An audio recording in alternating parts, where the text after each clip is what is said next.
Hello everyone. Today we are going to start our new chapter, that is arithmetic progression. What we are going to study in this chapter and what is arithmetic progression?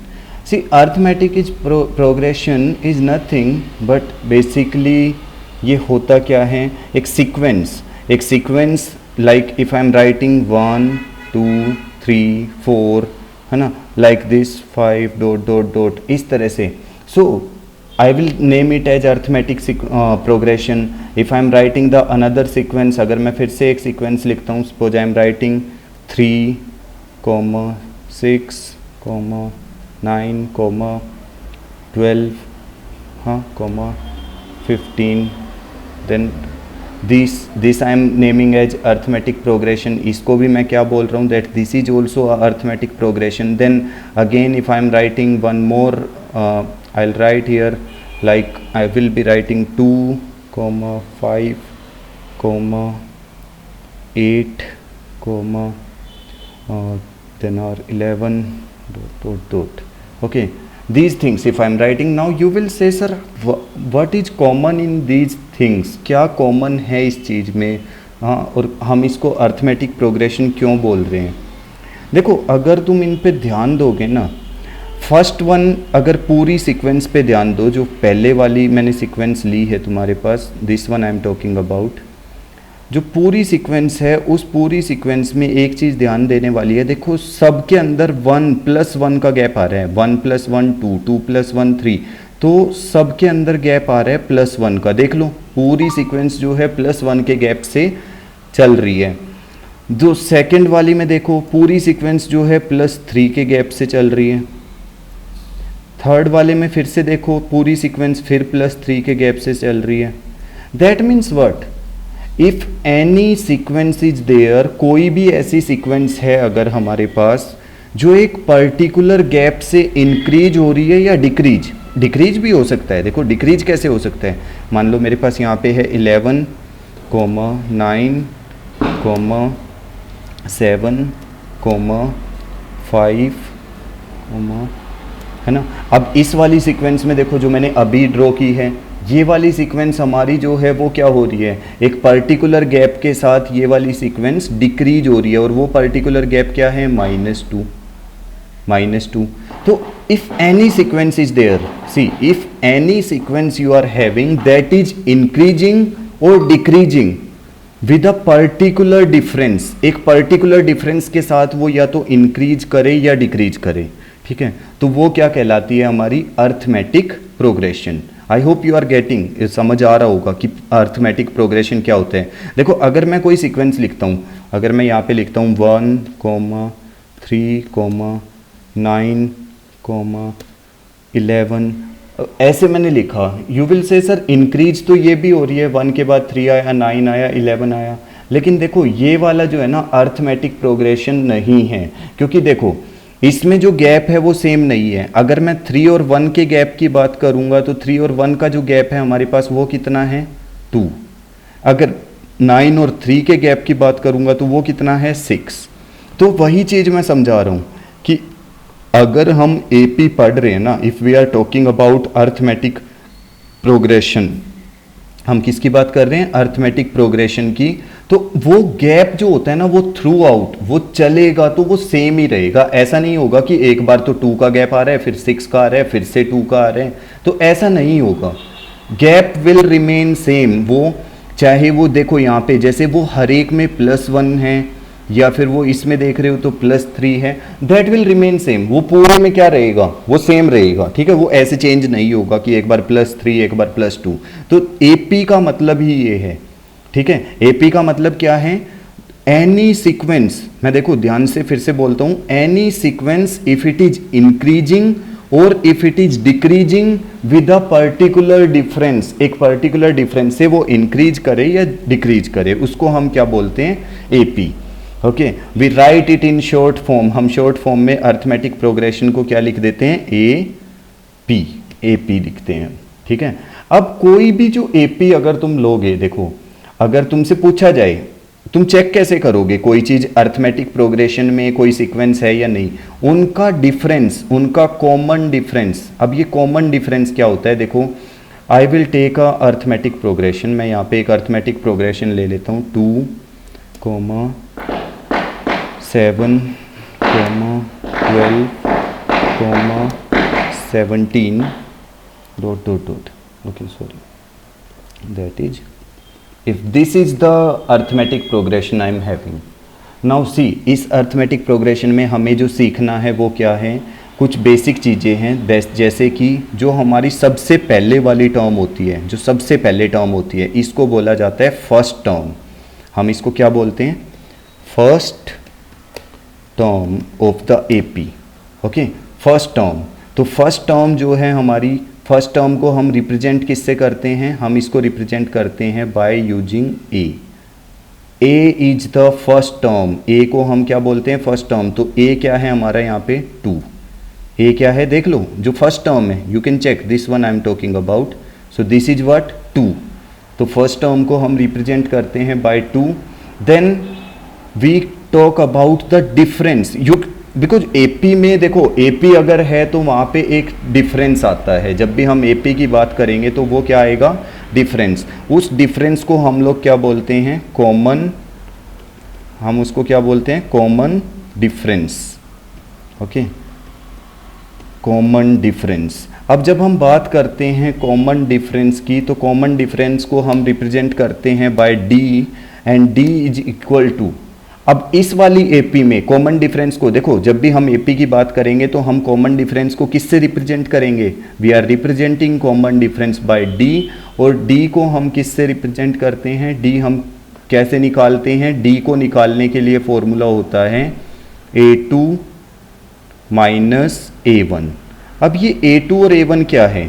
सी, अगर हम कोई भी AP लेके चलेंगे, कोई भी हम AP की बात करेंगे तो हमारे पास टर्म्स आएंगी। जैसे ये वाली हमारी फर्स्ट टर्म है A1, फिर हमारे पास ये 7 है, ये हमारी सेकंड टर्म है, ये क्या है? A2। फिर हमारी थर्ड टर्म है A3, फिर हमारी फोर्थ टर्म है तो ये A4। तो इस तरह से हमारी एपी की टर्म्स चलती हैं, A1, A2, A3। देखो, जो हमारी फर्स्ट टर्म A1 है ना, ये A1 फर्स्ट टर्म जो है, इसको हम ए भी लिख देते हैं। We can write it as A, हम उसको ए लिख सकते हैं। But if we are talking about common difference, common difference हम कैसे निकालते हैं? हम हमेशा जो सेकंड टर्म है उसमें से माइनस कर देते हैं फर्स्ट टर्म, या फिर हम थर्ड में से सेकंड भी माइनस कर सकते हैं। मतलब हमेशा एक आगे वाली टर्म में से, if you are having, you can see, हम A3 में से A2 को माइनस करें तब भी हमारा वो डिफरेंस 5 आएगा, और A2 में से A1 माइनस करें तब भी वो क्या आएगा? 5 आएगा। सो इन दिस वे, इस तरह से हम AP के डिफरेंसेस को फाइंड आउट करते हैं। A2 माइनस A1 कर सकते हैं, A3 में से A2, लेकिन ऐसा नहीं करना है कि A3 में से A1 माइनस कर दें। ठीक है, ऐसा नहीं करना है कि A3 में से A1 माइनस कर दें, वो गलत हो जाएगा। क्योंकि ये तुम्हें अच्छे से पता है कि हमें एपी में कोई भी चीज़ एक पर्टिकुलर डिफरेंस के साथ या तो इंक्रीज कर रही होती है या डिक्रीज करती है ना। तो A2 माइनस A1 कर दो, या A3 ये भी कर सकते हो, A3 माइनस A2, तब भी हमारा क्या आएगा? तब भी हमारा वही कॉमन डिफरेंस आएगा। तो कोई भी चीज़ कर सकते हो। ठीक है, तो ये होता है एपी की बेसिक चीज़। फर्स्ट चीज, फर्स्ट टर्म कैसे फाइंड आउट करनी है, जो सबसे पहली टर्म है। कॉमन डिफरेंस कैसे फाइंड आउट करना है। ठीक है, अच्छा, अगर मान लो अब हमारे पास एक एपी दी हुई है, मान लो ये वाली, तो अगर हम इसकी कुछ टर्म्स को फाइंड आउट करते हैं, ठीक है, अगर हम इसकी कुछ टर्म्स को फाइंड आउट करते हैं, सेम इसी वाली एपी की बात कर रहा हूँ मैं, जैसे A1, A2, A3, A4, ये सब तो है मेरे पास, A1 है, A2 है, A3 है, A4 है। लेकिन अगर मैं कहता हूँ कि A5 निकाल दो, क्या निकालना है? A5, तो तुम इजीली फाइंड आउट करोगे। कैसे करोगे तुम? A5 निकालने के लिए तुम A4 में you will add A4 plus D, A4 में D ऐड कर दोगे, क्योंकि यही तो हो रहा है। देखो, जब A1 में कॉमन डिफरेंस ऐड किया, जब A1 में कॉमन, A1 क्या था? 2, देखो ये 2 A1 था, A1 में कॉमन डिफरेंस 5, इसको ऐड किया तो 2 + 5 करने से क्या आया 7, A2 आ गया। फिर A2 में कॉमन डिफरेंस देखो 7 में 5 ऐड किया तो 12 आ गया। ऐसे ही अगर A4 में ऐड करेंगे, A4 में क्या ऐड कर रहे हैं, A4 में कॉमन डिफरेंस ये ऐड कर रहे हैं तो 17 + 5, ये देखो ना, इसको मैं लिख सकता हूँ ना 17 + 5, इसको लिख सकते हो 17 + 5 and it will be equal to how much, it will be equal to 22। तो इसकी 5th टर्म 22 आ गई। अच्छा, ऐसे ही हम इसकी 6th टर्म निकाल सकते हैं, 7th टर्म निकाल सकते हैं, लेकिन अगर तुमसे कोई पूछ ले कि डायरेक्ट तुम लोग निकाल दो इसकी 30th टर्म, अगर इसकी 30th टर्म निकालनी है कि इसकी 30वें नंबर पे क्या टर्म आएगी वो बताओ। अब इसके लिए क्या करोगे, देखो ना, तुमसे पूछ लिया कि भाई 30th टर्म निकाल लो, तो 30th टर्म इसके लिए क्या करोगे। अब A30 के लिए तुम्हें चाहिए A29 + D, तो इसके लिए हमारे पास होता है फॉर्मूला, और वो फॉर्मूला देखो कुछ नहीं है, वो यहीं से बना है। देखो जब हमने बात की देखो फर्स्ट टर्म जब हमने बात की A2 की, तो A2 हमारा कैसे निकल रहा था, जब हमने A2 की बात की तो A2 कैसे निकला था, A + D करके, A + D, A2 निकला था। फिर जब हमने A3 की बात की तो A3 कैसे निकला था, A3 निकला था हमारा A2 + D करके। A3 कैसे निकला था, देखो A2 में D ऐड किया था, और A2 क्या था, A + D, तो A + D पहले से था और उसके अंदर एक और D ऐड करना था, एक और D ऐड करना था, क्योंकि देखो ना A3 का मतलब क्या है, A3 का मतलब है A2 जो ये A2 है इसमें क्या ऐड करना है, D ऐड करना है, और A2 की वैल्यू क्या है, A + D, तो एक एक D बढ़ता जा रहा है, एक एक D। देखो जब A3 की बात आई तो A3 में कितना हो गया, A + कितने D आ गए, 2D, A + 2D, ये आ गया किसमें, A3 में। फिर अगर A4 निकालना था तो A4 में क्या करना पड़ेगा, A4 के लिए A3 में करना पड़ेगा, A3 में D ऐड करना पड़ेगा, A3 में D ऐड करना पड़ेगा।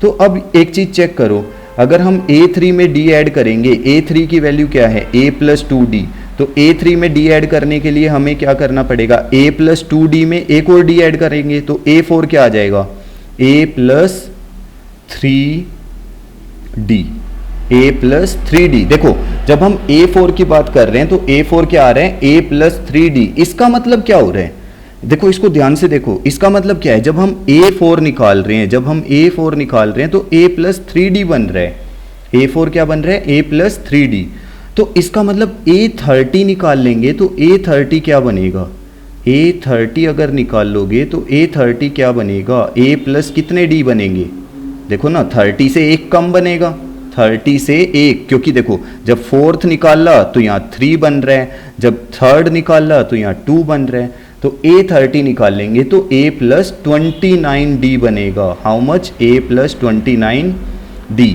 तो हम निकाल पाएंगे इसको directly, we will be able to do A + 29D, A + 29D। देखो A कितना है, A इज 2, तो A की वैल्यू यहाँ पे पुट कर दो, 2 + 29 इंटू D की वैल्यू क्या है 5, so 29 and then in multiply with 29 it is 5।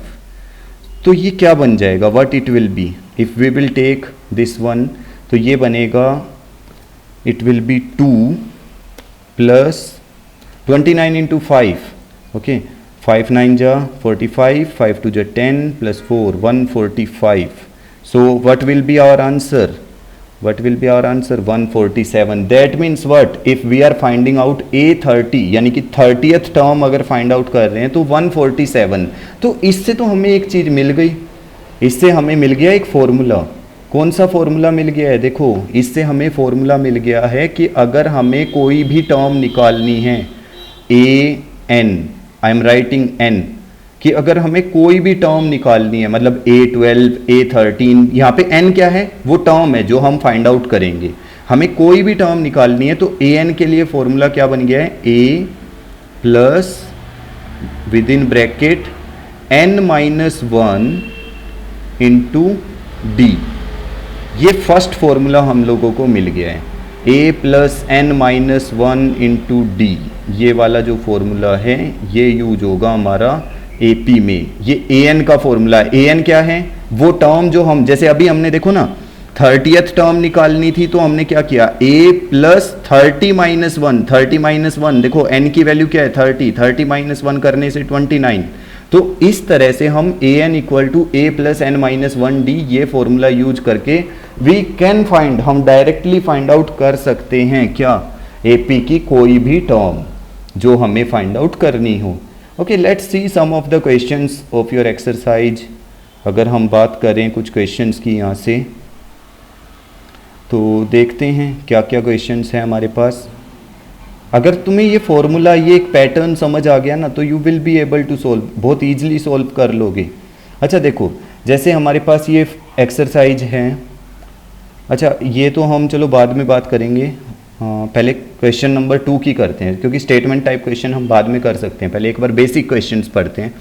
Right first 4 terms of the AP के फर्स्ट 4 टर्म्स लिखने हैं where A and D are given. देखो ना, A1 दिया हुआ है 10, D दिया हुआ है 10, तो फर्स्ट 4 टर्म्स, अगर पहली टर्म 10 है तो दूसरी कितनी आएगी, 10 प्लस 10 20 30, है ना। तो इस तरह से पहली टर्म 10, दूसरी 20, तीसरी 30 40, लाइक दिस। मतलब ऐड करना है ना D को, मैंने बताया D क्या होता चला जाएगा, ऐड होता चला जाएगा। यू कैन चेक, हमारे पास जब भी हम कोई भी अगली टर्म निकालते हैं तो D ऐड करते चले जाते हैं। अच्छा इस वाले में देखो, A क्या है -2 और D है 0।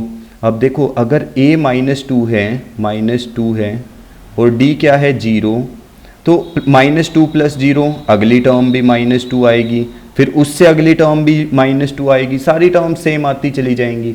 तो इस तरह से तुम इसको सोल्व कर सकते हो। एक बार इसको ट्राई करो। अगर कोई भी क्वेश्चन प्रॉब्लम आता है in this exercise 5.1, I am not talking about this first one, first second से लेके 4th तक कोई क्वेश्चन प्रॉब्लम आता है, एक बार वीडियो को पहले पूरा अच्छे से समझ के फिर उसको बताना, ठीक है। You can write in comments में लिख सकते हो कि ये वाला क्वेश्चन प्रॉब्लम कर रहे हैं। अच्छा देखते हैं, अब एक्सरसाइज क्वेश्चंस की तरफ मूव करते हैं। जैसे सेकंड वाली एक्सरसाइज के कुछ क्वेश्चंस मूव करते हैं वहाँ पे। चलो ये वाला देखते हैं, फिलअप भरते हैं। अगर A 7 है, D 3 है, N 8 है, तो AN क्या आएगा। देखो A कितना दिया हुआ है 7, D कितना दिया हुआ है 3, N कितना है 8, तो AN क्या आएगा। चलो चेक करते हैं। पहले हम इसको पूरा कैंसिल कर लेते हैं, हम इसको रब करते हैं। Just you can pause the video to write everything, है ना, पॉज कर सकते हो कुछ भी लिखने के लिए। तो अब देखो हमारे पास क्वेश्चन है हमारा A is 7, D is 3, N is 8, ठीक है। ये देखो यहाँ पे दिया हुआ है A equals to 7, D equals to 3 and N is equals to 8. These are the things given। और तुम्हें फाइंड आउट क्या करना है, वो कह रहा है कि AN फाइंड आउट करो। क्या फाइंड आउट करना है, AN, ये फाइंड आउट करना है AN, कि AN कितना आएगा, इसको फाइंड आउट करो। तो अब देखो ना, अगर A 7 है, D 3 है, N 8 है, तो N की वैल्यू क्या है 8, तो हमें फाइंड आउट करना है A 8, ठीक है। A8 फाइंड आउट करना है। मैंने अभी थोड़ी देर पहले एक AN का फॉर्मूला बताया था। AN अगर हमारे पास है तो AN का फॉर्मूला क्या हो जाता है, AN का फॉर्मूला है हमारे पास A plus bracket N-1 and D, ये फॉर्मूला होता है ना AN का।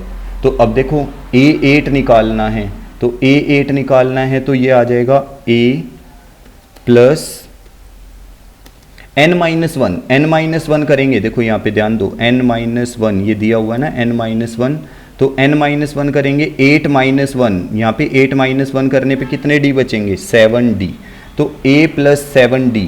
अब A कितना है हमारा, A हमारा है 7, तो ये आ जाएगा 7 प्लस 3 एंड D कितना है, सॉरी 7 प्लस 7 इंटू, क्योंकि 7 भी है और तब आएगी D की वैल्यू, D की वैल्यू कितनी है 3, तो ये आ गया हमारे पास इक्वल टू 7 प्लस 7 3 जा 21। तो what will be your answer? Answer कितना आएगा total? 28। Okay, that will be the answer you will be getting.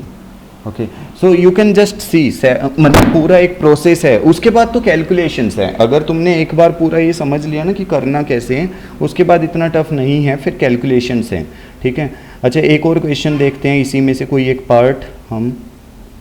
चलो ये वाला पार्ट देखते हैं जिसमें हमें n की वैल्यू फाइंड आउट करनी है। देखो a दिया हुआ है -18.9, d दिया हुआ है 2.5 और an दिया हुआ है 3.6। तो ये कह रहा है n निकालो। अब चलो देखें, अगर a दिया हुआ है, if a is given -18.9, okay, a is given -18.9, d 2.5, an 3.6, okay, d equals to 2.5 and an is given, okay, this is you will be writing an, it is also given, ये कितना दिया हुआ है इसने? 3.6 is it?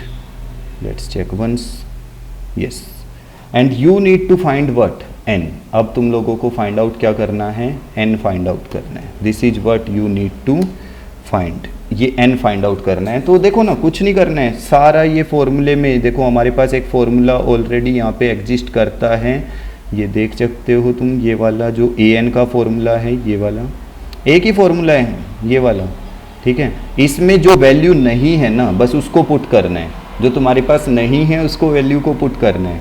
सो देखो, अगर हम जो नहीं है उसको फाइंड आउट कर लेंगे, जो दिया हुआ है उसको पुट कर लेंगे। तो कैसे करेंगे? देखो an ये है ना, an कितना है? 3.6। तो मैं यहाँ पे ही सॉल्व करता हूँ। देखो 3.6 इक्वल टू a कितना है हमारे पास? According to formula we are doing, a कितना है? -18.9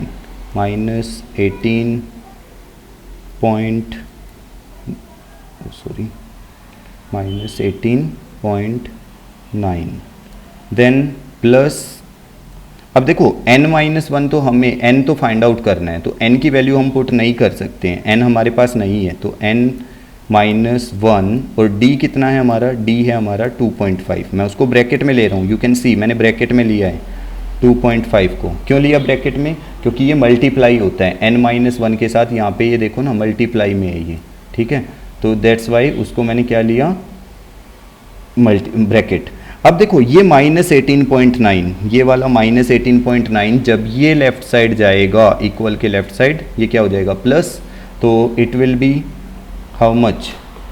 3.6 प्लस 18.9 इक्वल टू क्या बचेगा अब हमारे पास इक्वल में? इक्वल में बचेगा सिर्फ n-1 और उसके साथ विद इन ब्रैकेट क्या मल्टीप्लाई हो रहा है? 2.5।